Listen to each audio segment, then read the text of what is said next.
North India to South India, East India to West India, India to Kenya, supply planning, supply operations, procurement, logistics, you name it, he has done it, just in a short stint of 10 years.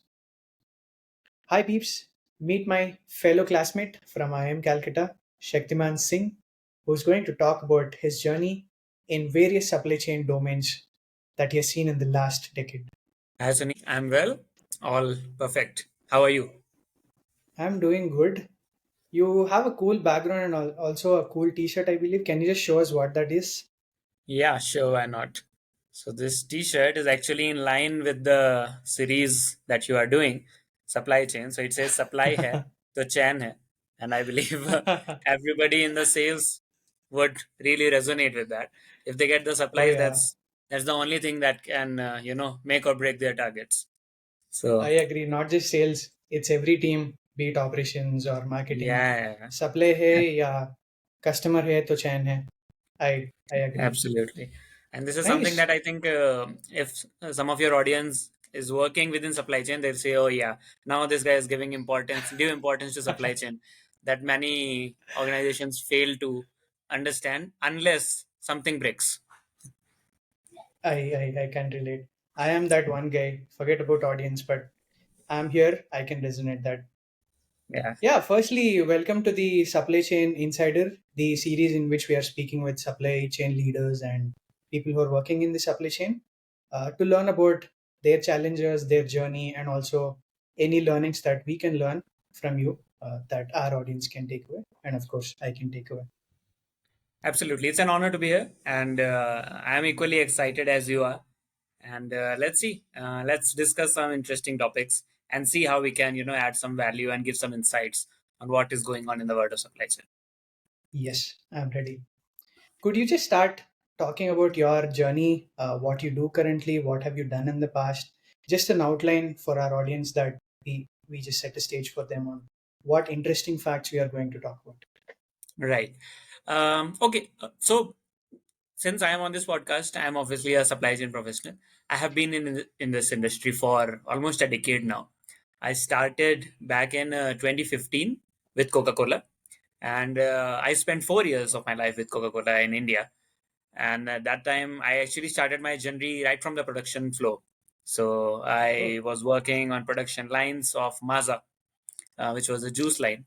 I worked on that right from the shift engineer to all those things. Then gradually I moved to a supply chain analyst role because hmm. from the beginning I was kind of clear that I do not want to be an expert in machines of a specific type. I want to understand the broader level of the business, how it works. So that was the discussion I had with my manager at that time. So he obliged, and once there was an opening, I got that role of supply chain analyst. So that is where I Okay. got insights from other departments in manufacturing, be it quality, Hmm. maintenance, environmental protection, warehousing, all these kind of things. I worked as an analyst for about 2 years. Okay. Then there was another role in Coca-Cola itself, which was supply Hmm. chain planning, right? So I moved to Okay. that role, and that was basically a joining link between the sales and the manufacturing, where I was Hmm. handling this western part of India, Gujarat, Rajasthan, and MP. That Hmm. was a huge business because the volume of Coca-Cola is humongous, Yeah. and Yeah. so I did that for about a year. After that, I and my locations were Ahmedabad and later on Bangalore. Okay. When I completed my stint with Coca Cola, my next step was to do something in a different industry. So then I moved to Bira.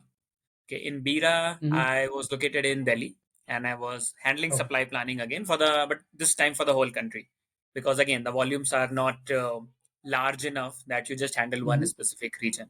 Oh. Okay. Uh, but of course, the complexity of a country like India varies from region to region. So that was another level of challenge.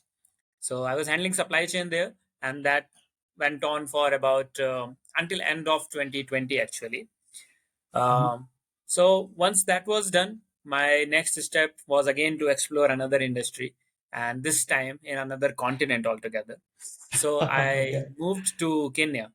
So that is where located. Oh.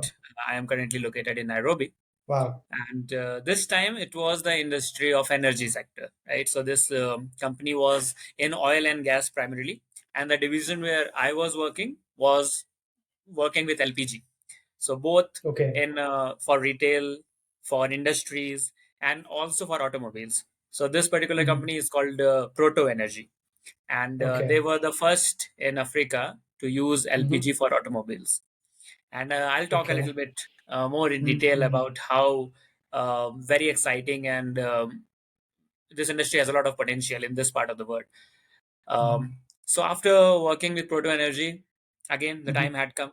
I've seen another industry. I want to do something else, and then I moved to my current company about 2 years ago, which works in packaging. So we work in Okay. rigid packaging, plastic packaging, all sorts of products such as PET bottles, jerry cans, yogurt cups, all kind of packaging, which we provide to different Okay. sort of industries. Mostly this is B2B. So every company Okay. that makes consumer goods, lubricants, and everything, they need plastic packaging containers, Hmm. and that's what we Yeah. make. Yeah. And my journey personally has been through supply chain, and whether it is working as a supply chain analyst or handling the overall supply chain. So currently, I handle Wow. 4 departments within this, which is procurement, Hmm. warehousing and logistics, uh, planning, and receivables, which is stores. Man, that's one of a diverse profiles that I ever got to know about, and also person who has played different roles, starting from a cola, which is an FMCG, and going all the way to energy, which is highly used by almost every country because you need oil, gas, etc. for your Yeah, daily they are chores as very well. diverse, So very, you very, very. probably must have seen, yeah, you probably must have seen a diverse range of supply chains. That's very interesting to know. Can you It just is. tell me what? Yeah, can you tell me how different is every supply chain? Because probably for cola you need a shorter lead time and a better forecasting, and probably when you go to energy sector, you may not need a forecast there, but the demand is very high. So I believe a lot of things change when you move from cola to energy. Could you just talk about that? So if I have to put things in contrast, first let me correct you. Forecast is needed even in LPG business. Hmm. I mean, you need some basis to decide what you're going to supply, Yeah, when you're yeah. going to supply. But if in terms of contrast, what I would say is that for industries which work with perishable products, like Hmm. FMCG, which is Coca-Cola, which has typically a shelf life, right, anywhere from Hmm. 3 to 6 months. Right? For Yeah. industries like this, there are different Hmm. challenges. You don't only Hmm. work towards ensuring the product is available in the market, but Hmm. one of your bigger targets is to ensure that the product remains fresh in the market, because after a Yeah, certain date it yeah, holds no value, you have to discard it, right? And yeah. that's a huge cost to the company. Obviously Right. those things do not hold as much importance in a LPG business. If you have an LPG cylinder, you can hold it for years without Yes. any challenge. Yes. So that is like one of the contrasts that there is. Other than that, based on the industry, the speed of the supply chain also differs.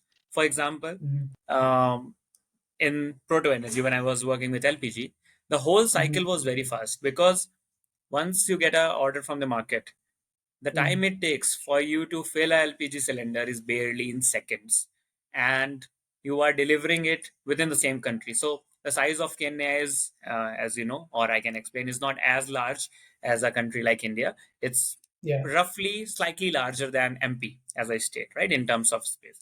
And in terms of population, the population is 50 million. As a contrast, Delhi, one city, has a population of 20 million, right? So the population of the whole country is probably two times population of one capital city in our country. So Yeah. the volumes and the geographical challenges that you face are not as huge. However, Hmm. and because of that, we are able to make the supply chain very fast. So as I was saying, the time it takes for you to fill a cylinder and to deliver it in the market, it was just one Yeah. day. So we used to keep a overall inventory across all levels of 2 days. That's all. When it comes Okay. to Coca-Cola, Uh-huh. we used to keep an inventory of sometimes 20 days, 25 days, at all levels, because the Yeah. chain is longer. You have to have Yeah. some inventory in your factory. Then you will have some inventory in the go downs, then at the distributor Hmm. level, then after distributor, at different shops there is some inventory, right? Yeah. And of course, at any given point, there is a lot of inventory in transit between each of these Yes. levels, and that Yes. adds up. And since that adds up, you end up with holding a lot more inventory than what you would want to, Mm.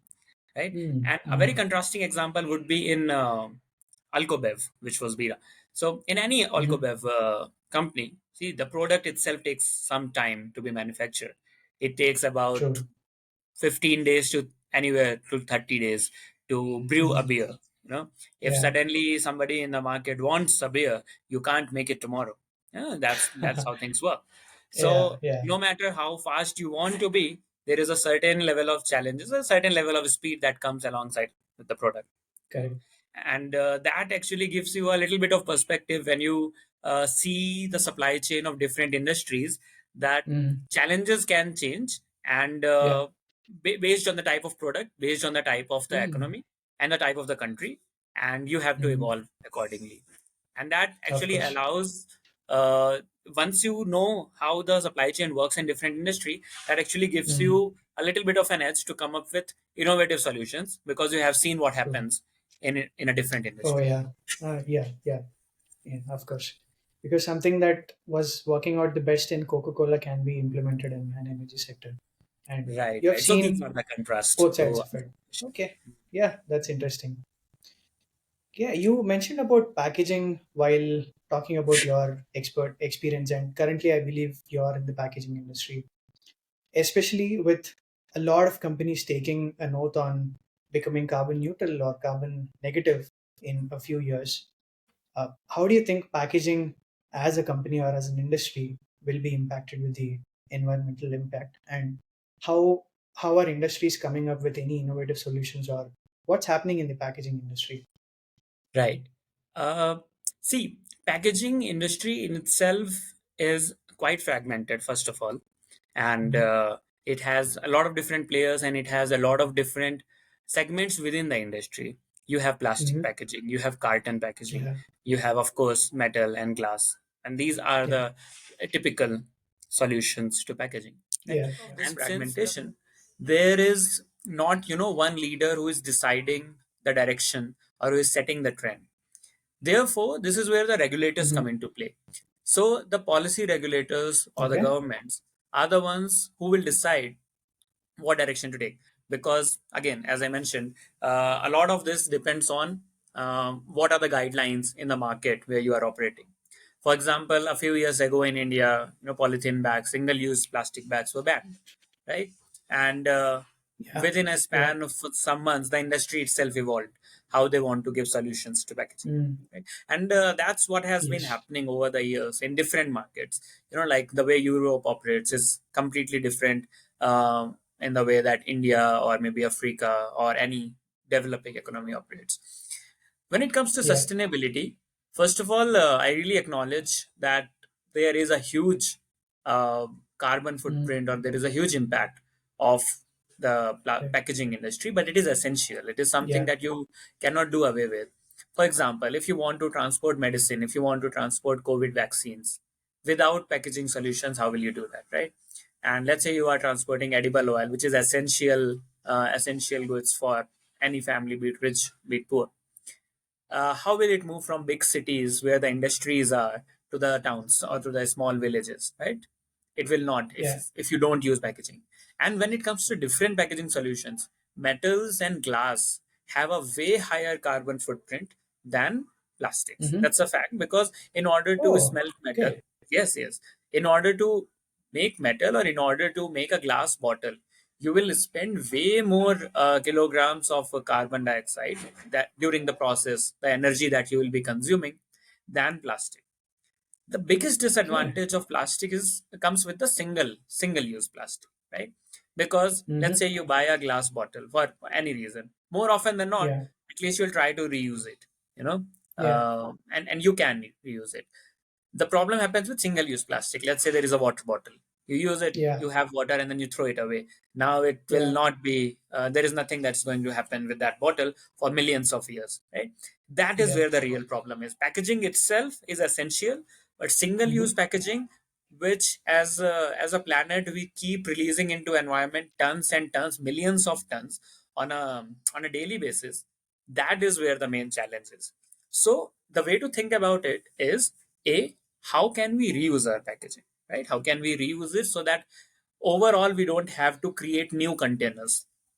Yeah. Number two, how can we reduce, right? If Mm-hmm. a container, let's say, weighs 100 grams, how can you Mm-hmm. have the same level of strength, same levels of mechanical strength of that Durability. container so that it Yeah. doesn't damages on the transit and all those things with a lesser weight?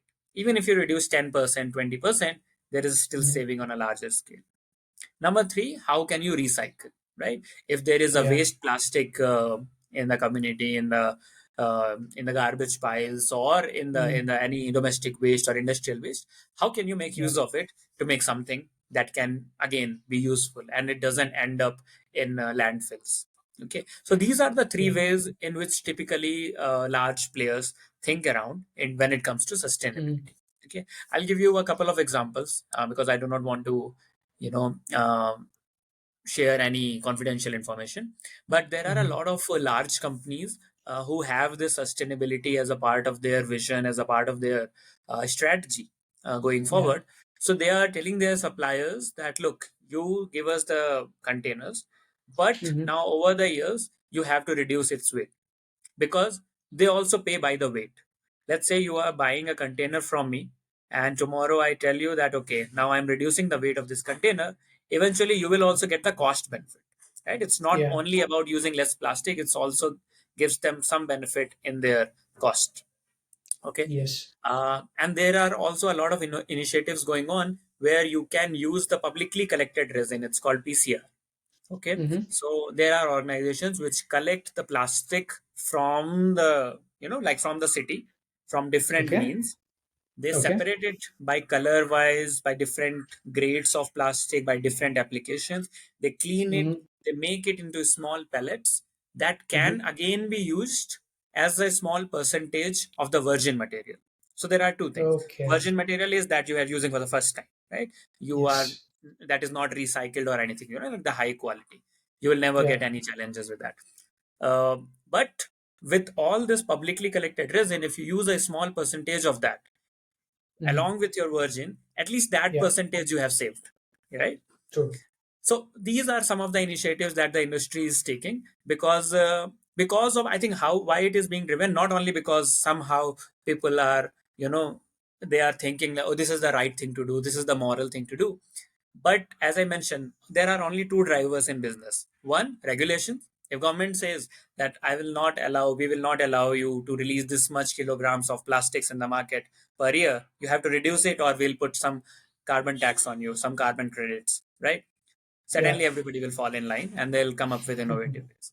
Second reason why these things work is the cost, right? Mm-hmm. You have to give cost Yeah. effective solutions. Yeah. So that is what the industry is doing currently, and that is how sustainability is a part of the innovation in packaging. Okay. Well, that's an interesting insight. So, if I were to imagine at a scale about the plastic usage, and you mentioned that single-use plastic is the most dangerous of all plastic packaging that we use. What percentage is usually single-use plastic, or what's the share that it takes? That would be very hard to determine unless I do a Google search, Okay. unfortunately. Okay. Uh, the way I see it, but I can give you a estimate. See, the reason it's difficult to determine is not because this data is not available, but it's very subjective. I'll tell you. Mm-hmm. One of the biggest consumer of Mm-hmm. rigid plastics. So there is two Mm-hmm. kind of plastic. Rigid plastics are Okay. your containers, and flexible Okay. packaging are like your polybags, right? The Got it. different Yeah. kind of polybags that you. The one Yeah. of the biggest users of rigid Mm-hmm. plastics is your edible oil industry. Or you buy Mm-hmm. edible oil from the market, Yeah. right? Yeah. Because again, it's a fast mover good. True. Now, what happens? I may consider this is a single use because after using the jerry can, after using the oil from there, you are not going Mm-hmm. to give it back to the company. Please fill up again, and I am going to use it again, right? Yeah. But Yeah. it's not exactly a single use. Many people come up with different kind of use, domestic use of those jerry Some cans. DIY. In fact, Yeah. here in this country, I have seen a lot of people who sell milk. They sell in those Mm. 20-liter jerry cans, which were produced for oil, right? After Yeah. using, just like reusing kind of thing. Like you must have Yes. seen the paint buckets. Paint buckets are used as all kind of buckets after the paint is finished. So Yes. produced for single use, but if people are innovative or at least a little bit aware about the environmental impact, they can think about reusing it. Hence, I am saying this data, this is the line to draw that, okay, all of this is single use, all of this is Hmm. multiple use. It's a little difficult to determine. Understood. Okay. Got And it. and and as a community, I think we should try to push this line towards the side where single use becomes less and less. As long as it is not Yep. affecting your health, of course. Like Yeah. if there is a plastic bottle, it's always better to carry your own plastic bottle. It is still plastic, but you are maybe using Hmm. it for an year instead of True. just buying a 20 rupee bottle, throwing it again, buying again, throwing. you Yeah. know Yeah. so Yeah. that is what maybe we need to do to reuse, as I mentioned, the three things: reuse, reduce, and recycle. No, absolutely, Shakti. And I personally started using a metal bottle since 2 years because when I realized and estimated how many bottles I would have bought in a year, those 20 rupees bottles you mentioned about, probably more than 100. So instead of Right, that, I right. just carry one to work and use that as well. Awesome. You spoke about oil and gas, which is, I believe, highly in demand consumption or highly in demand product. What were your best practices or supply chain strategies that you learn in this industry, which can probably be used in any other industry to streamline or improve the supply chain cost or any other learnings that you have from them? Do you See, recollect any? energy sector is one of the oldest industries, Mm. at least in the last century, right? When Yeah, yeah, everybody discovered of that course. oil and gas we can use everywhere. And and the way I see it, it will not remain the largest industry in another 100 years, right? So it was a small period where this Yeah, was the liquid gold, we call it. You know, uh, why I am saying it, just 15 years before I get into the details of the supply chain, I want to talk a little bit about how this industry is. yeah, About 10 to 15 years ago, if you see the largest companies in the world, they were ExxonMobil, they were British Petroleum, they were Chevron, mm, Schlumberger. So these kind of companies whose main business was to drill oil, process it, and deliver it yes, across the world. Huge yes, companies, yes, right? Most of them are European and American companies like ExxonMobil, and they work out of Middle East and other locations where oil is available. Of yeah, course, they have offices all over. But the point is, these used to be the biggest companies in the world. Now, which are the biggest companies? They are Google, Apple, Meta, Amazon, right? These yeah, are the biggest companies. Not to take anything away from these companies, they are still large. But as humanity or as the society is moving towards sustainability, we spoke at length about that. As we are moving yes, toward alternative solutions, primarily driven by sustainability and the cost reasons, so the importance of these industries will keep becoming smaller and smaller. This used to be the best solution. I mean, cooking your food on LPG is still better than cooking it on coal or firewood or kerosene, right? yeah, But yeah, maybe if you are able to generate your electricity using a wind power plant or using solar energy, then cooking your food on electricity will be a better option, right? So that's where yes, we are moving. When I yes, worked in energy sector, that is one of the things that I realized. This is an essential product, and since it is mm, an essential product, its mm, demand is not that fragile when it comes to the purchasing power. Okay, uh, yeah, let's say currently I'm in packaging, and one of the products that we make is, let's say, yogurt cups. yes, The moment economy is slightly down, the unemployment rate goes up or inflation goes up, people do not have money to buy all these products which are uh, discretionary spends, right? yes, But LPG you still have to buy. yeah, LPG you still have to buy. So one thing is that the demand is not does not go up and down every day mhm. as much, It's not as based on volatile suddenly as the any government other. has declared a tax and suddenly the demand drops. That doesn't happen like Yeah, that. It's yeah, still impact, but the impact is lesser. The other thing is the impact of regulations. Now here is an interesting number. In India, have you found anybody in your connections who does not use LPG to cook oil to cook their food? Who may be using firewood or who may be using coal? Do you know anyone in your connections? not really, Maybe it goes back Exactly. to villages that At use. least in our generation, you know, Yeah, yeah, now it's everywhere, even in the villages and everywhere. Like, in fact, bigger cities are have now even moved past the cylinders. They have pipelines now, right? yes. In fact, tier one, tier two cities. That's where we are. In Kenya, guess the percentage of people who use LPG for cooking. Take a wild guess. Okay, 40%. It's tw- it's 18%. 82% of the people still use firewood, kerosene, and coal. Whoa. Yes. So the entire industry, there are about six, seven major players, out of which two are major and the rest are, competing for the space. But all these players are only fighting in that 18%. There is an 82% of the market which doesn't even use this product currently. So just imagine the scope of growth, right? And Yeah, how this growth will come? A, gradually. So one is definitely regulations. As firewood is becoming more and more restricted, government doesn't allow you to cut wood, cut trees for your firewood. That is not very easy to implement everywhere, but gradually it is becoming difficult and difficult. Same thing is with LPG and coal. If government gives some subsidy on LPG, suddenly it is cheaper than coal, and you'll see a big chunk of yes, yes. population suddenly moving to LPG. Otherwise, they'll keep on using the traditional and cheaper methods. See, for majority of the population, sustainability only starts to become a concern when you get rich enough, right? For a poor person, if he has choice to buy a coal or buy LPG at twice the price or even 20% higher, why will they go for LPG? Right? Yeah, They have yeah, to they have to feed their family. So that's how the society makes their choices.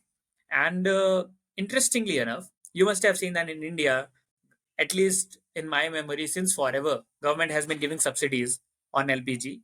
Even right now, government has just said that, look, if you are good at your heart, please give up your subsidy. That is how currently it is happening.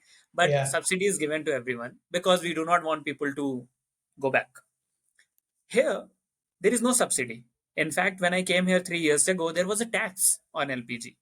Then eventually Oh, government decided, okay, fine, we'll withdraw the tax. We will not give you subsidy, but we will also not take tax.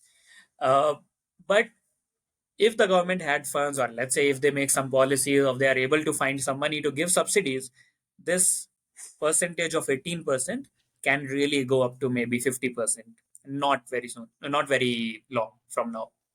Okay, so yeah, because of those policies, that demand is currently smaller, the volumes are very smaller, and it can only go up with some sort of support, some sort of strategy from the government. That is the main thing. That is what India has done yeah. over the years, and maybe the other developing countries need to follow that suit.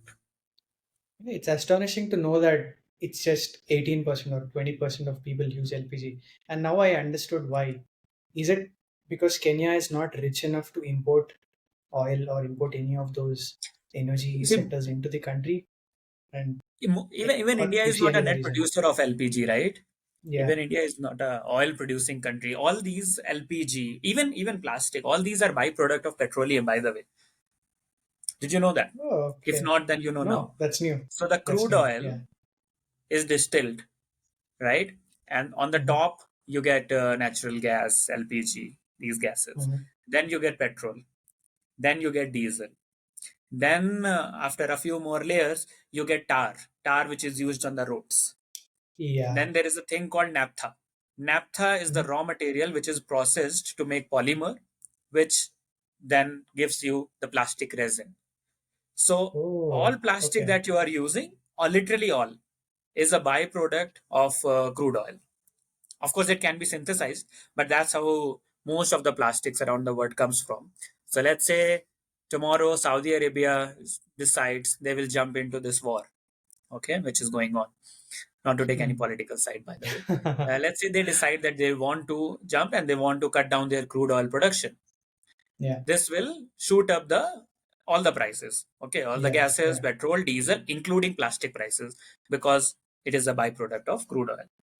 So that's how deeply linked crude oil is into our current economies, Oh, right? that's Uh, interesting. Yeah. right. So what I was saying is that even India is not like a oil producing country. India is also Hmm. dependent on imports.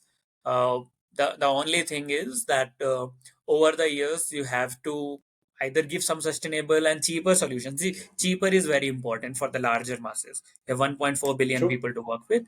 You cannot tell them you buy the costlier thing because it is good for environment.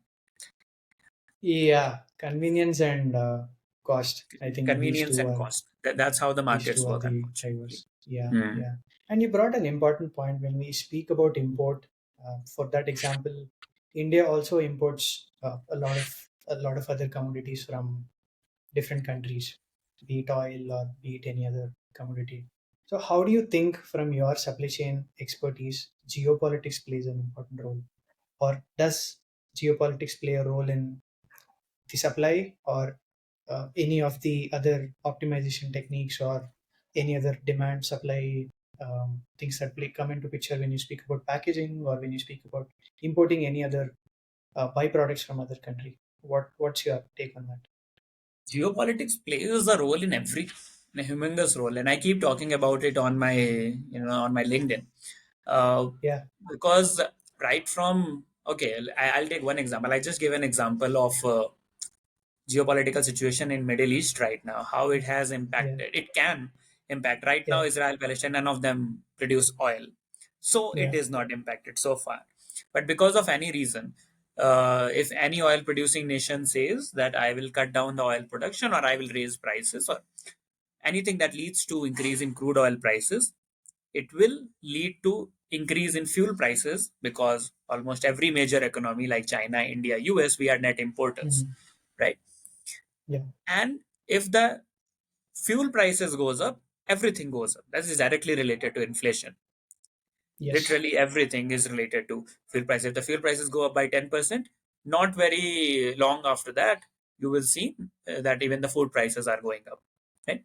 yeah, Once food prices go up, people don't have more purchasing power. Right? yeah, If they don't have more purchasing power, the overall demand will come down because there are people who are not buying goods. If the overall yeah, demand of the whole economy is coming down, then why do industry need to produce a lot of goods? If industries don't need to produce a lot of goods, why don't they need to employ so many people? They will do layoffs. If they do yeah. layoffs, then the general public has even lesser money to buy goods and services, which will lead to It's even lower demand, right? it's a So bullwhip effect. Yeah. it's a whole circle. It's a whole cycle, and that is where the governments intervene, right? They say, okay, I mean, I won't get into the economics part of it, but that's where the repo rates come in. That's where all the policies, all the subsidies, these things come in to stimulate demand. But Yeah. remember, all of this started because some country decided I will cut down oil production. Okay. In the last three Yeah. years, what has been happening? Like in 2022 February is when Russia decided to invade Ukraine. Again, not Yeah. taking any political sides, but the side effect of that war has been felt. I'll give you a very interesting link. Mhm. So, edible oil we all use in our homes, Yeah. refined oil, somebody is using different Yeah. names. Yeah. The most common base oil to make edible oil is palm oil. Okay. Mhm. Yeah. The biggest exporter of the palm oil is Malaysia. Okay, Malaysia Yeah. and their neighboring countries. Indonesia is also not very far behind, but Malaysia is the biggest exporter, largest exporter of Oh, palm oil. okay. Okay, and I think one of the largest importer in India, by the way. I can check the facts, but and I also urge the readers not to catch me quoting any percentage here and there wrong. Just understand the whole message. Okay, Yeah. so the message is Malaysia, the largest producer of palm oil. Mhm. Europe understood long ago that palm oil is not good for your health. So they banned imports from Malaysia or restricted imports from Malaysia. Palm oil is not very great for Oh. your health, by the way. It Yes. has been proven that it is linked to heart diseases, cardiovascular diseases, and Yeah. overall health of the population. So Europe being Yeah. the first in these kind of things, environmental related thing, health related regulations, they are the first one to put the most restricted benchmarks. So they banned it. Mhm. What were they using instead? They were using sunflower. Who is the biggest Oh. exporter of sunflower? Guess what? Ukraine. Their national flower is sunflower. Okay. Ukraine Oh. is the biggest exporter of sunflower. When Russia attacked Ukraine, can they export anything? No, they cannot. They cannot. What will Europe do now? They don't get access to their preferred healthier oil. Now they want Yeah. oil from Malaysia. Malaysia said, hold on, hold on. So many years you were not letting us export our largest driver of our economy. Now let me tell you what the prices are. Okay, so the prices shot up. Palm oil prices Oh, really shot up obviously. starting from late 2022. Okay, when palm oil prices shot up, they shoot up for Mhm. everybody, right? Because they will not shoot up for anyone. These are all commodity Yeah, things. The yeah, international prices are the international prices, right? yeah, So palm oil prices shot up. So the brunt is being faced by the poorer countries or the smaller economies, right? So yeah, most countries like Kenya is just I'm giving one example, but most yeah. countries they import palm oil, even India. So even when Kenya is importing palm oil, it has become expensive out of no fault of their Mm. own. Ukraine and Russia are fighting. Europe now wants more palm oil, and Yeah, therefore now palm oil coming into your country is costlier. If palm costly. oil coming into your country is costlier, you want to pack it in plastic. That plastic comes from crude oil. Okay, that has Yeah. also become costlier. Why it has become costlier? Russia is one of the major oil producing countries, by the way. Okay, Russia gives a lot of oil and energy to Europe. When they attacked, Mhm. US said nobody will buy anything from Russia. They have sanctions. When Russia is suddenly out of the market, who is Yeah. the Russia is already out of the market? One of the biggest oil producing nations, Venezuela. US had already put sanctions on them couple of decades ago. They have been out of the market for 2 decades now. Russia is out of the market. Oh, Who is left? Middle East, Saudi Arabia yeah, primarily. Saudi yeah, Arabia and Iran are the two major oil producing countries in Middle East. Iran, US doesn't like Iran. So they are already in sanction. Okay, so look how one by one oil major yeah, yeah, Venezuela is out because US doesn't like their communism and their communist parties and all those things. US now doesn't like Russia. Russia is sanctioned. Iran is also sanctioned. Who is left? Saudi Arabia. Right? Now yeah, Saudi Arabia will supply oil to everybody. So obviously crude oil prices shoot up. Before the yeah. Russia-Ukraine war, crude oil prices were somewhere around $72 per barrel. Uh, Mhm. yeah, I mean 72. After the war, within a few days, this I'm talking about February 2022, this shot up to around 110, which was one of the biggest jumps ever. Okay. Boom.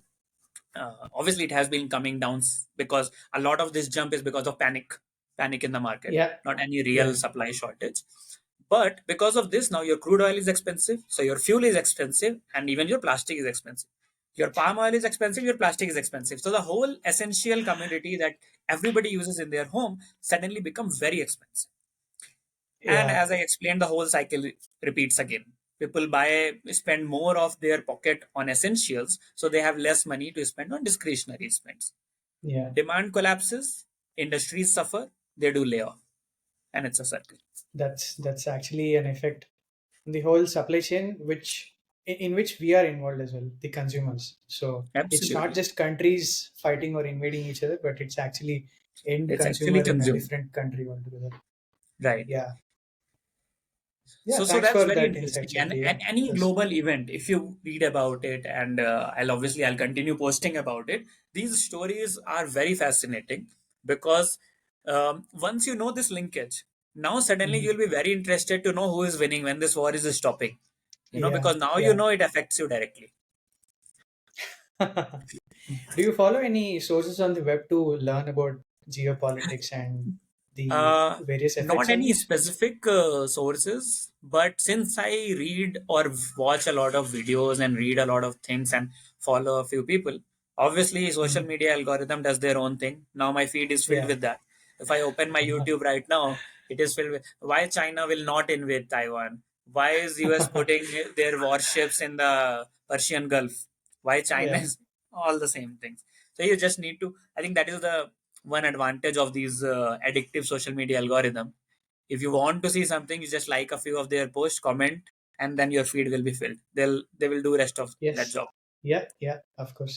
And we are the victims of all those algorithms, Yeah. which hook up those screens to us. So Mm. okay. Yeah. We learned a lot about not just packaging, not just supply chain, but also a lot of geopolitics, which may indeed impact the supply chain and all those roles that you have played. It was great talking to you, Shakti. Is there anything, any message or any one line that you want to tell about supply chain to the audience? It was equally wonderful talking to you, Suneet, and I'm glad to be a part of this episode of yours. See, in general, what I would say is that supply chain is not something that I think most of us choose, because when we are in schools, you don't even know what supply chain is, right? We have been Yeah. thrusted into this career. Some of us like to like it, some of us tend to not like it as much. I personally am really really fond of supply chain and kind of obsessed over it, because I see it kind of a game, kind of a puzzle. You move one piece and there is an effect on the other piece, so you have to Yes. play around and do all kind of solutions, do all kind of jugaads, do whatever you need to make sure that this whole game continues to be in motion. And the way I see it, that's what my interest point is. And for anybody in your viewer, if they want to develop a career in supply chain, I think this is the Mhm. perspective. If they are able to adopt how to solve problems, and how to connect macro events to the micro levels, right? And Yeah. how to work with multiple moving pieces together, Mm. and be able to assess and predict the impact of one action over 10 different stakeholders. I think Yeah. these kind of a few skills that they may need to develop, or they may need to develop some sort of interest and start learning about, if they want to develop their career in supply chain. And I think it's an amazing field to be in. And yeah, if anything else, I'm sure we are reachable on LinkedIn or any other platform. Yeah. Oh, yeah, sure. Thanks for that lovely message. It was great talking to you. Have a good day. Bye. Bye. Thanks. See you. Bye.